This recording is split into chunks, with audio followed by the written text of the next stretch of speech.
কয়েকবিল সরকারি প্রাথমিক বিদ্যালয় জাতীয় পর্যায়ে চ্যাম্পিয়ন হয়েছে এবং সিলেট বিভাগকে হারিয়ে তারা আজকে বিজয়ের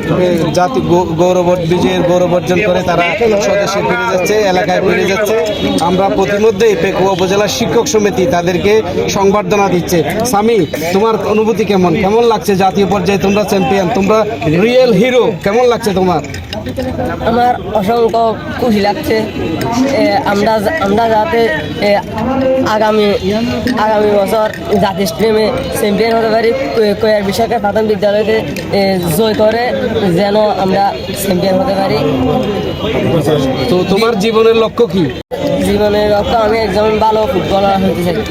আচ্ছা, প্রথম যখন তুমি দেখলে যে তোমরা কাকে তুমি বেশি করবে, ক্রেডিট দেবে বলো? ক্রেডিট দেবে তোমার মাকে, মানে তোমার খেলাধুলার মধ্যে তোমার মাকে তুমি বেশি ক্রেডিট দেবে এবং তোমার শিক্ষকরা। মহসিন ভাই তাদেরকে ফুল দিয়ে বরণ করে নিচ্ছেন। সর্বপ্রথম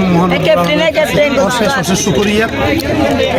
স্বপ্ন ভাবেনি কুতুবদিয়া উপজেলার মতো বাংলাদেশের বিচ্ছিন্ন ভূখণ্ড থেকে বিচ্ছিন্ন একটি দ্বীপ, এই দ্বীপ থেকে যে আমি কক্সবাজার পেরিয়ে চট্টগ্রাম পেরিয়ে জাতীয় পর্যায়ে চ্যাম্পিয়ন হবো আমি কোনোদিন স্বপ্ন ভাবিনি, কল্পনাও করিনি। কিন্তু সেই আশা আল্লাহ রাব্বুল আলামিন আমাকে পূরণ করিয়েছেন।